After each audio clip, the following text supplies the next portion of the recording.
That's why I was saying at the start of my conversation that a lot of people that are denied entry from the airport are also, one of the reasons of that is the behavior of those already inside the country. If I see your importance, I see your worth, I see your value, I see what you're bringing in the table, I'm not going to joke with you. And if you guys are allowed to do that, I'm not going to joke with your community. Hello guys, how are you doing? It's your homeboy Guy. I hope you guys are doing great. I hope you guys are doing fine. Myself, I'm perfectly fine. Especially that right now it's raining in the Philippines for like 4 days already. I think there's a typhoon passing Manila and Metro Manila and some other area. So wherever you are, stay dry, stay alert, watch the news and listen to your local government units.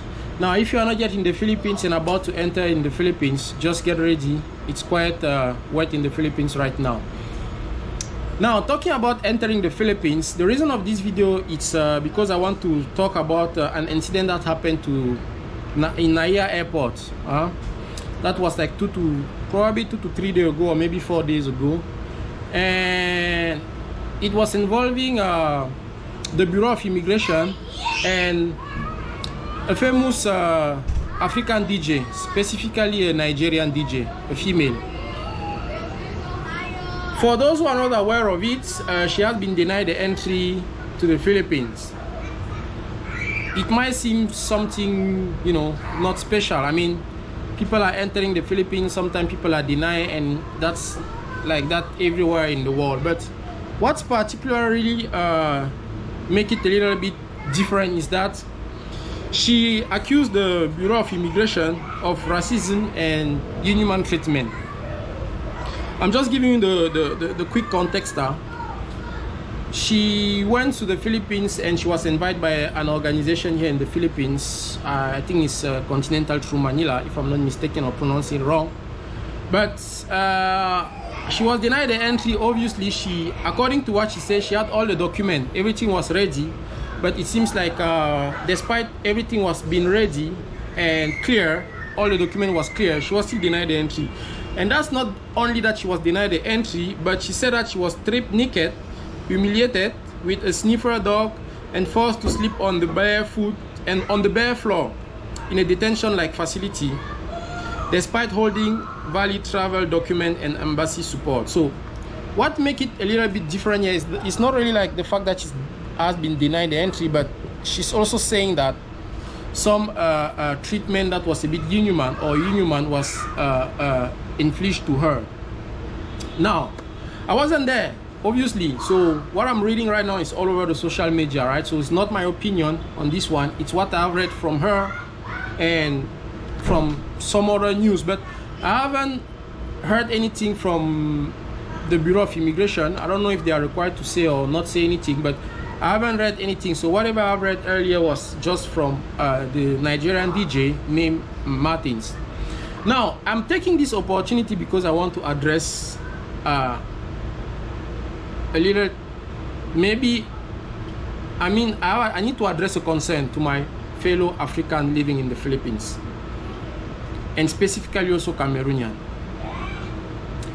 You might be shocked a little bit, but aside of what happened to DJ Dimple Nipple with the real name Martins, a lot of other Africans are denying the entry in the Philippines. Every day, there's a lot of Africans that are denied the entry in the Philippines. And to me, one of the main reasons, or one of the reasons that contribute, now they can be denied the entry for many reasons. I'm not in the Bureau of Immigration to know all the reasons why the entry is denied, but I'm sure that there's one reason also that contributes to that is the behavior of a lot of Africans already inside the Philippines. Yeah, the behavior of a lot of Africans that are already living in the Philippines. I'm going to give you a quick anecdote, if I can say it like that. I used to study in Intramuros, Lyceum, to be specific, Lyceum, Manila. It's a college in Intramuros, just at like literally 5 to 10 minutes from the Bureau of Immigration. Right? For those who know Intramuros, the main office of the Bureau of Immigration is just next. And I used to study there where I was also playing basketball. And there are a lot of officials from the Bureau of Immigration who used to come to our facilities to play basketball sometime Friday after the work, you know, they will gather and then play in the court. And we used even sometime to play with them because they were quite old, and it was always sometimes cool for them to play with young people also, and especially when you're still varsity, right? So we used to play together, and sometime after the game, we had some little conversation. And one of the things that was I was always hearing is that, when they were talking to me, is that, you know, most of your, well, I'm talking specifically about African here. It could be applicable to other people, but I'm talking specifically about African in general. You know, most Africans, when they come here, they enter the country saying that they're going to study in this school, in that school. You see a letter, you see a lot of documents that are pretty much okay, right? But at the end of the day, when they enter the country, you don't know what happened next. After 5 years, 4 years, you don't hear from them. You ask the school, we don't know if they are still going to school or no. You don't see any trace of graduation. You don't hear any trace of them exiting the country and maybe coming back again, because one of the rules also here is that when you're done with study, you need to exit the country first, right? To downgrade your visa, meaning to switch from student to maybe tourist, and then you can shift to work or whatever you want to do. So they don't see those activities to these alien. Alien here is the name that they are usually using for foreigner. They don't see all these, and it makes them feel like, hey, is it really true that all of you guys entering the country are really coming here for study? Otherwise, how come we don't see you exit the country maybe after 2 to 3 or 4 years after you're done with your study? We don't see you really exit the country. Sometimes we even go to the school, we don't see any trace of diploma or some stuff like that, right? Now, we didn't mean that all Africans that are here are behaving like that. No, because I'm the proof that not all Africans are behaving like that, right? I have studied in Lyceum, Manila. I got my diploma there like more than 7 years ago. It was well documented, and I exit the country and I went back again to apply for a job that I'm having right now. But you can also move that to other domain. We have a lot of Africans here in the Philippines that are in different fields, like doing business, doing some, you know, activity like sport. I mean, different domain where they earn money, they're working. But the problem is that most of them are silent. Most of them are silent. When I say silent, what does it mean? I have this channel, and for those who are a little bit familiar, if you go back to some old video, I used to feature some people from different parts of the world. That's why I said this video is not specifically about I mean, this video that I'm sharing right now is not really the spirit of this channel. But if you go back to my previous video, you will see that I have a lot of guests that went to this channel. And among them, there were a couple of Africans that I had in this channel. Now, did I intentionally had few Africans? No. It's because most of them was always ready to find an excuse. Hey, I'm seeing that you have this restaurant. It's more likely seems like you're doing good. You can be an example for some other folks, you know, maybe come here and want to invest or do something. Can I come and feature your restaurant? They will say, ah, no, you know, I prefer live private. I don't want my life to be shared. I don't want this, that. And finally, I wasn't able to feature him. You go there, you see another one. Hey, I see that maybe in your business, or I don't know, the sport that you're doing, you seems to do great. Can I come and feature you? And you talk a little bit about your activity and stuff like that. Ah, no, you know, I don't really want my life to be public and stuff like that. So, what's the consequence of it? The consequence of it is that since you don't want to sell yourself, you don't want to advertise yourself, people will advertise you on your behalf, and sometimes without your authorization. Except that when somebody will advertise you, they will choose what they want to advertise about you. We are not going to be the one telling them anymore what they're going to advertise about you. Sometimes when they catch an African guy selling, I don't know, weeds, or, you know, dealing with some negative stuff, the Bureau of Immigration, what they're going to do, they're going to cut you, put you in the news, and make sure that everybody is aware that you're doing some negative stuff in the country before kicking you out of the country. Is it something that is negative? No. They want to make sure that everybody is aware that you're doing some negative thing in the country so that nobody else will get hurt or affected by your negative behavior. Except that, since that's the only thing that most of the people are seeing from you, from your community, from African, what will start going the common sense of people is that these people are only here for negative things, because you only see them when it's, I don't know, drug, murder, scam, this kind of stuff. While in fact it's not a specialty of African.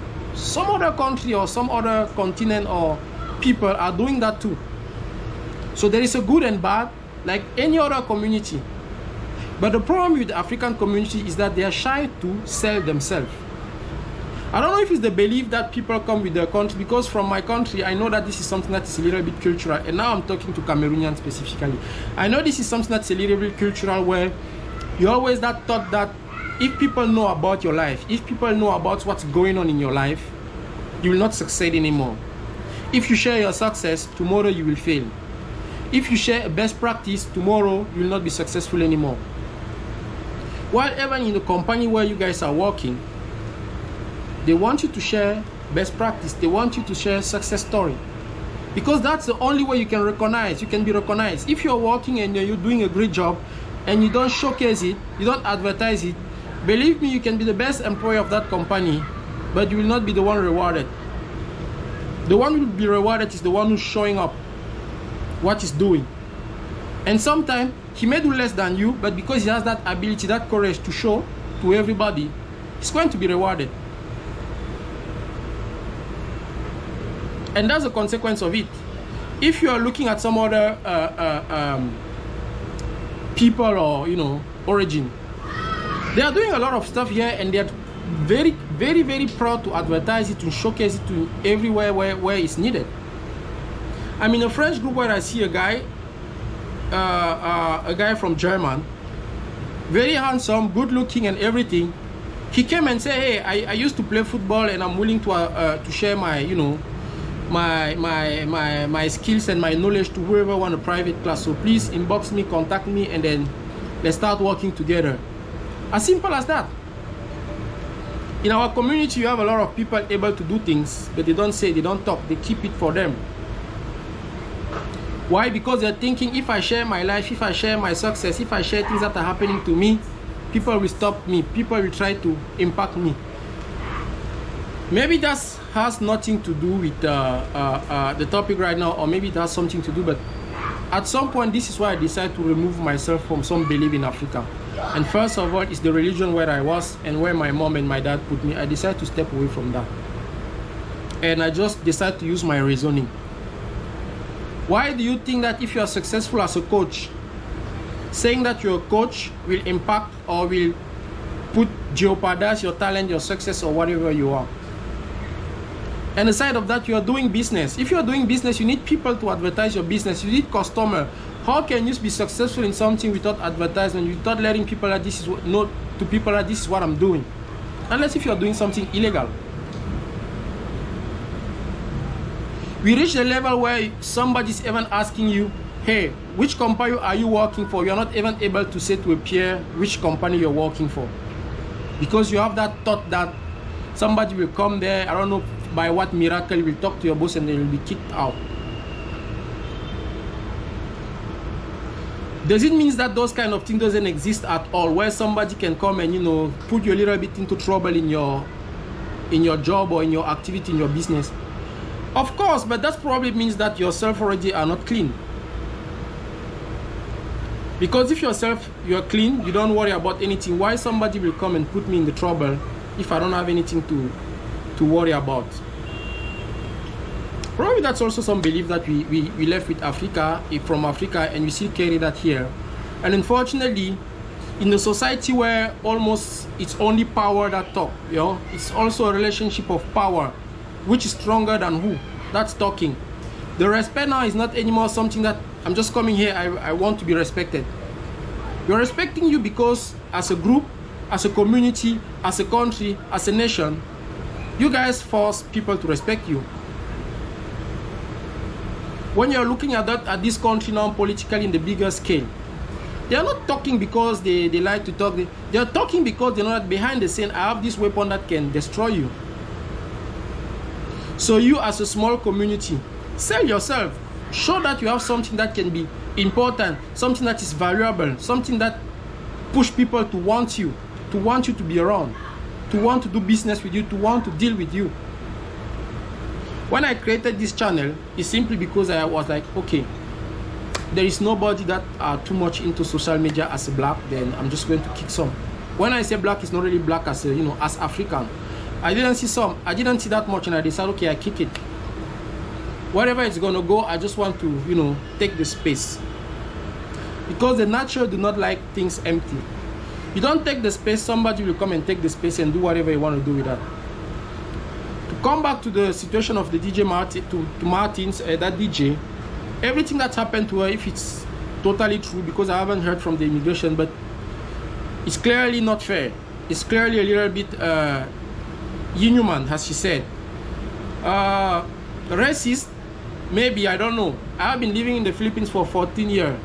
Is it a racist country? I have seen people that are showing some sign of racist, but it's not an exclusivity of the Philippines, because even in my own country, there are some people that are showing some racist sign among some other people. But it doesn't mean that the whole country as a nation is racist, right? So we cannot generalize this kind of things. I'm living in the Philippines here, and I know that there are some countries that look way more racist than the Philippines. The problem here is that we need to learn how to advertise ourselves, sell our skills, promote our talent, instead of always thinking that if I do this, people will bring me down. If I do that, people will bring me down. At that moment, the government, you will know that these people are extremely wild. We need them. This is their value. This is what they're bringing on the table. When Americans come here, despite how they are, they're going to think that, okay, maybe they come with dollar, maybe they come to spend money and stuff like that. You have to sell something. We need to sell something. And we have skills, we have talent. We just have to remove this mentality where we think that sharing the knowledge about your business, sharing information about your business means that your business will go down on the next day. That's what keeps us down. Because when people come, they do their own interpretation of what we are doing. They advertise whatever they want to advertise about us. And they are not going to advertise things that are good, because obviously they don't even see that. You don't even show it off. Then whatever they're going to catch, they're going to advertise it, and they catch people selling drugs, doing negative stuff, they're going to advertise it. And that's how a whole community will be labeled. That's why I was saying at the start of my conversation that a lot of people that are denied entry from the airport are also, one of the reasons of that is the behavior of those already inside the country. If I see your importance, I see your worth, I see your value, I see what you're bringing in the table, I'm not going to joke with you. And if you guys are allowed to do that, I'm not going to joke with your community. There is one movie that I used to watch and I really enjoyed. The name of that is God of Egypt. When somebody dies and it's about to go to either the heaven or the hell for the believer, there is that gate that you need to pass. And in that gate, there is one question that is asked to you. What do you offer? What do you offer? And depending on what you offer, they're going to determine if you go to either hell or heaven. And believe me, that's the only thing that matters. What do you offer? More you offer, more you have a consideration. Less you have to offer, less you have consideration. And you cannot be mad at people to be like that, because that's almost how the world nowadays is. It's going to, or the function of the world right now is like that. It's just interest, capitalism. People are looking for how much I'm going to earn on this, what's the benefit of this. If I don't see my interest, I'm not going to focus on that. It's sad, but that's the reality. I hope this one was that was just my thought about that situation that happened to that DJ. It's really sad. It's really unfortunate that it's happened to her. She's quite famous, and not just because she's famous. There are even a lot of also other guys coming from so far trying to enter the country, and at the end of the day are denied the entry. When they are denied entry for a fair reason, it's okay. They were not prepared, even though if it's still sad. But if it happened that everything is on point and they are still denied entry, that's really unfair, and we just hope that things will change. that's what I wanted to share with you guys. Keep liking, keep sharing, more importantly, keep subscribing. Do not forget, for those guys who want to learn French, I have a platform, Manila French Tutor. We keep growing. You want to learn French for travel, work, any reason. Maybe you want your child to upskill himself in French. It's very important nowadays to learn how to speak a second language, not only French, right? Because the world is connected right now. So speaking more than one language is something that can really help you. And myself offer French as a second language that you can learn. So I'm with a group of people. If you're interested, do not forget to go to Manila French Tutor. We are on Instagram, Facebook, TikTok, everywhere. The website is coming soon. Keep liking, keep sharing, more importantly, keep subscribing. Bibala.